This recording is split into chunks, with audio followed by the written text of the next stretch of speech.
we've seen a little bit more of Bradrick this season over the second half. But do you think he's going to be, ready to take on a big load next year with you and Dare gone? Can he be the lead back next year?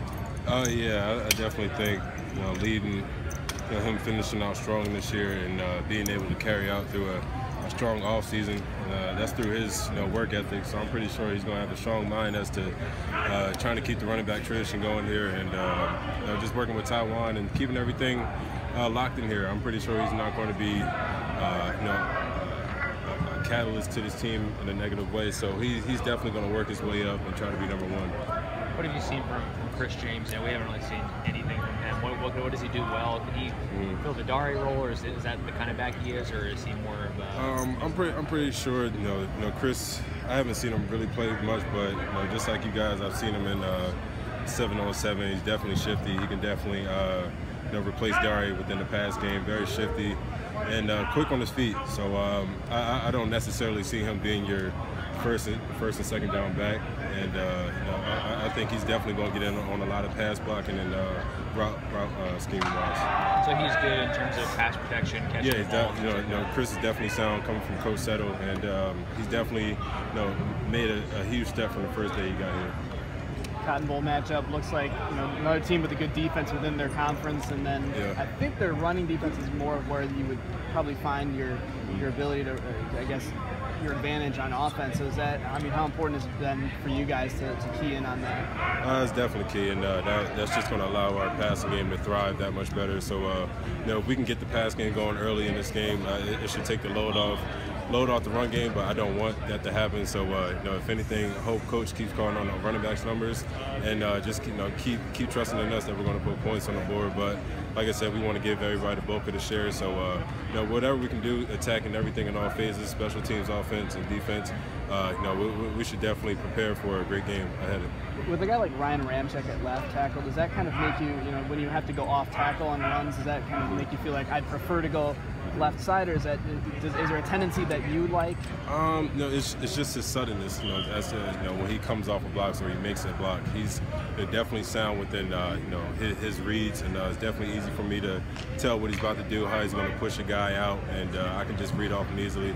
But even on the other side, you got Edwards. He's definitely grown so much from a tight end to a tackle, and I definitely trust him on that side. So if anything, those guys are putting it out there for me.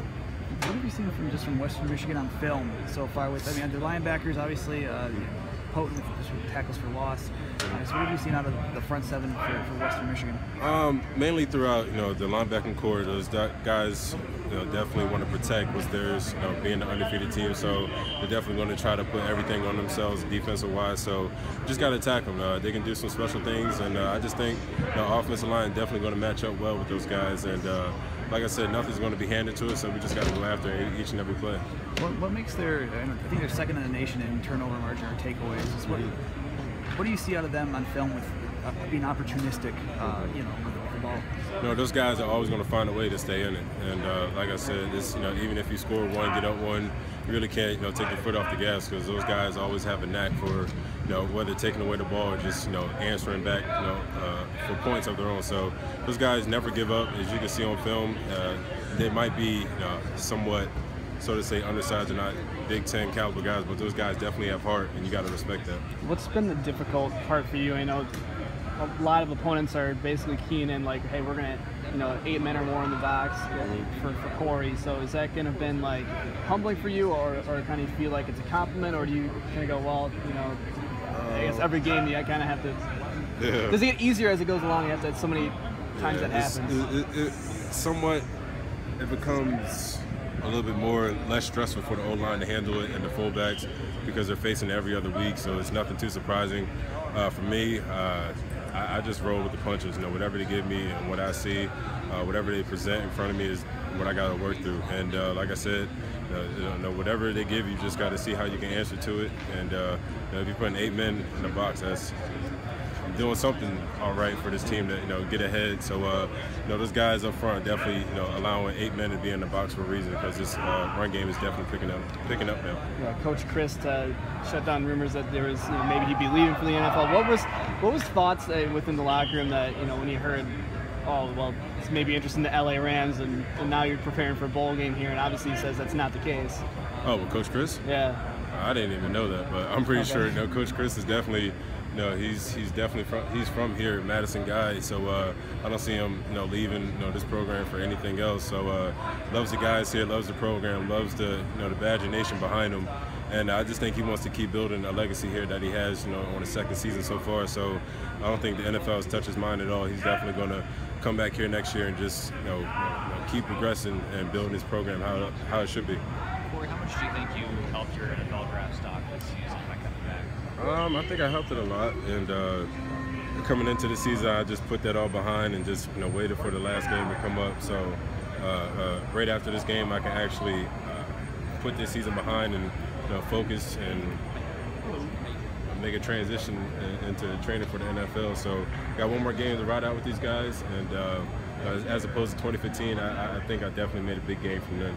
Did you submit your name to the advisory board last year, or did you not even do it? No, I didn't even do it, and no, it would have been stupid of me to even try to take that step, and just I would have been upset with myself with what I would have got back in return. So it's not what I would have wanted to see, so I just let it be and just came back for next year.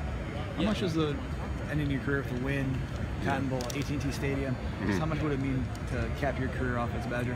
That'd be great. To start the season off, with the win at Lambeau was definitely historical, and to win at Cowboy Stadium is definitely another historical venue that you want to put a W on. So as us as Wisconsin could just lay it all out there for one more game and just realize the feeling that we had last year in our bowl game, the victorious feeling. And just leave this team with a good feeling is definitely going to be awesome. How much depth is this team going to have a running back even with you and Dari gone? I definitely think it's going farther than I expected. And what Coach said, he's adding some variety to the backfield, and he's just teaching us a lot more to the game. And before he came in, I thought, me, Dari, thought we just had a great foundation of what to do and what not to do, but Coach Set he just definitely came in and taught us a whole lot more new things, especially from the upper level and from where he's came from. Thank you, Corey. Thank you.